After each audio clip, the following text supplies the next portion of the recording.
First, Jeff Williams will be exiting the Quest airlock on his 5th spacewalk, followed by Kate Rubins. Jeff will lead from the airlock up onto the main truss segment. Because of the distance of the radiator from the airlock, it's actually on the end of the truss out P6, Jeff will be taking the safety tethers of both crew members out and setting them up on P1 to allow enough reach for them from the airlock all the way out to P6. And while he's taking care of that, Kate will wait at the airlock for him to set that up. And then he'll head out towards the solar alpha rotor joint, the Sarge, and then followed by Kate, who will come after. She will follow that same path and follow her tether to meet Jeff out there before they both head out to the prime task on the EVA, which is retracting the ticker, as Zeb mentioned earlier.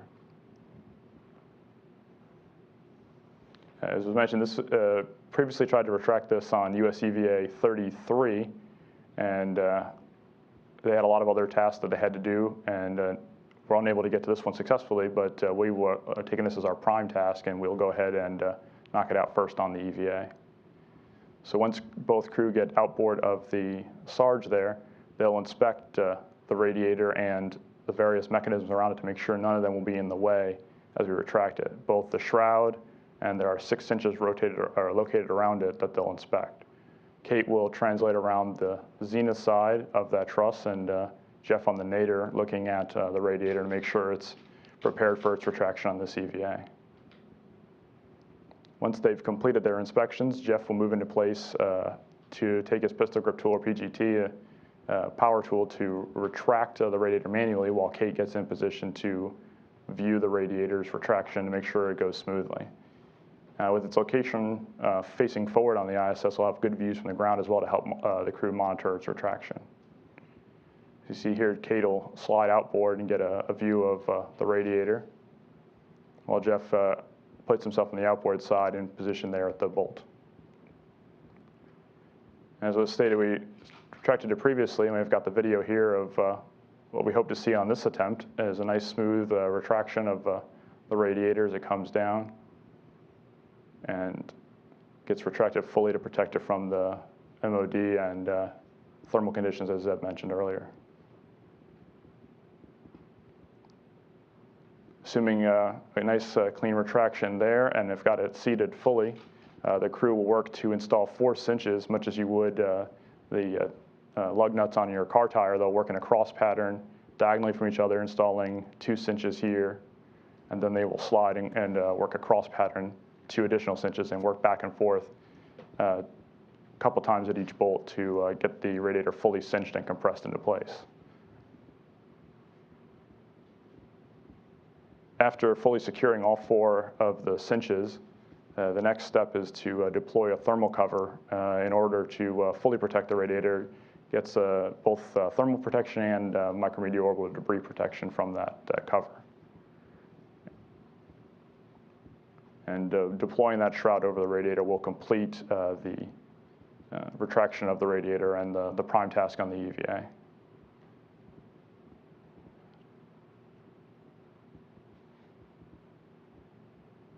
So here you see the crew. They'll move the shroud, which was stowed by a previous crew that deployed the radiator, Sonny Williams and Aki Hoshide, and they'll deploy that and cinch it tight to protect that radiator. Moving on for the second set of tasks on the EVA, Jeff will pick up a foot restraint here and make his way back inboard to the SSRMS, or the Canadarm2, for the high-definition camera task that Zeb mentioned, while Kate is translating back all the way to the airlock to retrieve those cameras for Jeff to install.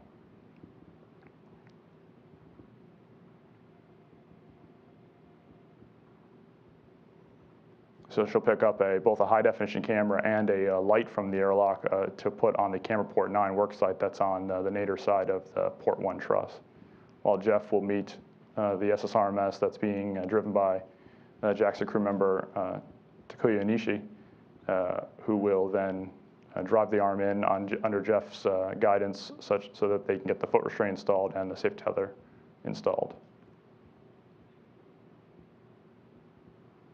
While Jeff is installing that, Kate will come out to meet him with his bag of ORUs so that he can install them on the nadir side of the truss there, that camera just below where he is right now.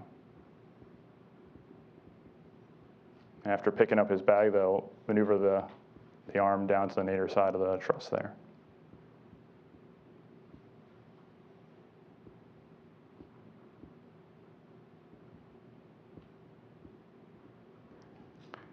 So following retrieving that bag for Jeff, Kate will have some secondary tasks that she'll go off to at the solar alpha rotary joint, the Sarge, cinching those bolts, as Zeb mentioned, and also doing a Sarge inspection.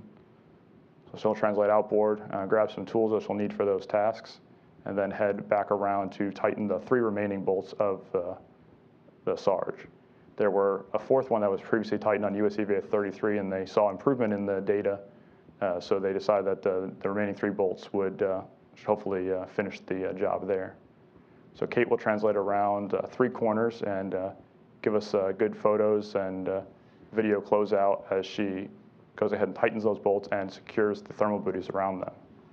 Previously on USCV 33, they saw one of the booties was dislodged, and so we're going to make sure that if need be, if the Velcro is degraded on those booties, that they can put a wire tie to secure them in place.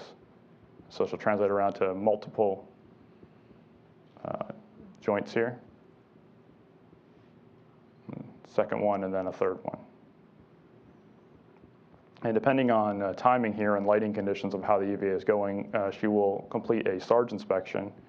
Previously on STS-134, the crew did lube the port Sarge, and the ground has done some testing to see how that lube will hold up over time. We'll get Kate's on-site inspection to verify that the ground testing is matching up with what happens on orbit. And we'll catch that during sometime during one of the day passes, and she'll come swing by here, give us her report, and take photos of that for later ground analysis.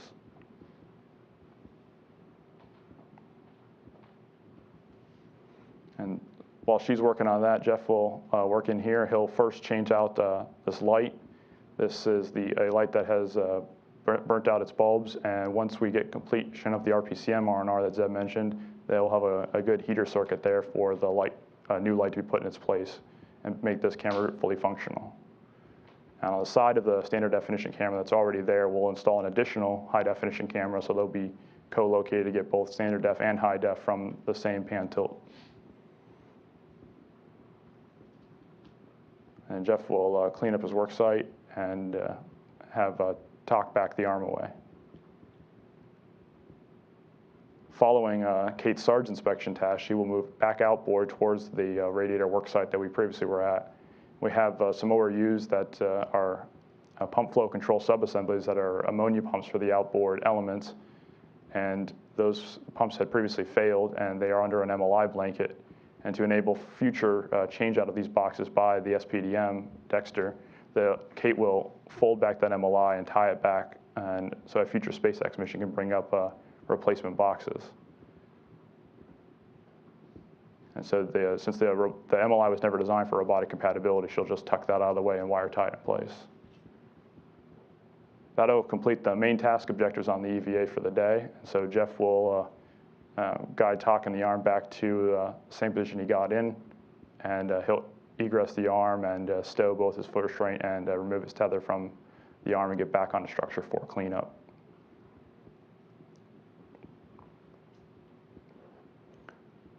Once he's cleaned up the arm and allowed TOC to move to the overnight park position, they will take the foot restraint and install it on the CETA cart for future use on another EVA. And then the crew will repeat a reverse direction of their egress, and Jeff will meet up at the tether anchor point while Kate heads back to the airlock, and they will use their tethers to move their way back to the airlock and ingress for hopefully successful US EVA 37. And then we'll get Jeff back inside for preparation for his return just a few days later.